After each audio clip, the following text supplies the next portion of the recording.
Yeah, it's a really important question and one that makes a lot of assumptions that are very common, I think. And without going into and perhaps debunking each one of them, I guess what I would say briefly is that I think what social media does is ultimately expand the broadest base for activism. And it's still the job of organizers to take people up the ladder of engagement. And it's one of the things that was most shocking to me when I first started working in social media, which is the ability for social media to reach people who otherwise would never have even come across or been engaged in the slightest way with some of these issues.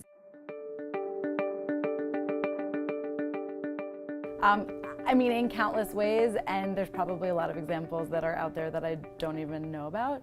And I'll just say, as a way of framing this, that Tumblr is an incredibly versatile platform. So to try to categorize like the type of social change or the type of organizing, the type of communications that happens on Tumblr as distinct from elsewhere is actually pretty much impossible.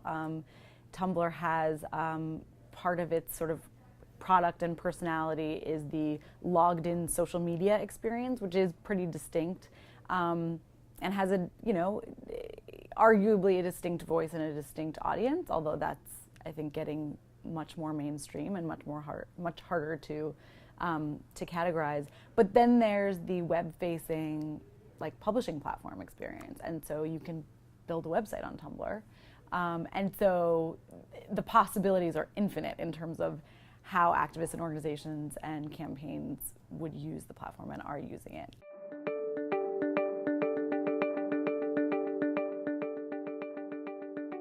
My mantra on this point is that the distinction between digital and everything else is quickly disappearing. And while, I think it's something that should make all of us who are sort of like digital specialists or social media specialists actually very scared about our career opportunities. I mean, we're fine, we're generalists, we'll adapt. But fundamentally, I think it's going to be part of the skill set required in any part of a campaign or an organization or a brand is to be savvy about this stuff. So I think that distinction will cease to exist, in the near future. So, whether that's a yes or a no to your question, you can decide. But I do think that being digitally savvy is incredibly important.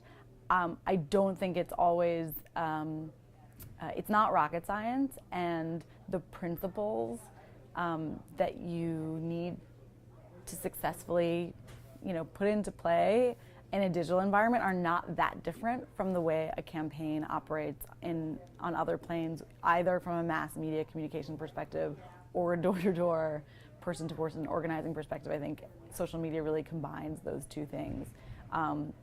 So I don't think it's in that sense fundamentally different from the capabilities that a campaign has always needed to have. It's just understanding the platforms and translating those strategies to the new platforms is absolutely important.